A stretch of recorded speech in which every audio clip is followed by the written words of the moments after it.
Moving forward here with a couple other things that I like to point out, exporting. For any accountants out there, export to Excel is obviously a crucial feature that is needed whenever you are working with data. So you can see we do give you the ability to export any list within a Popdock interface out to Excel.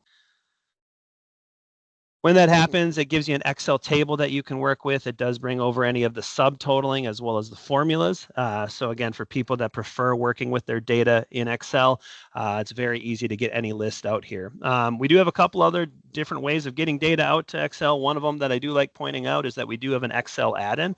What this would allow an end user to do is they could log into their Popdock account, and then any list of data that they've been given access to from a couple of drop-down menus, they could select the connector it's coming from and then the list they'd want to see, and they could actually populate it right into an Excel sheet without having to export it from another Popdock interface. So another common way of getting data out to Excel for the people that work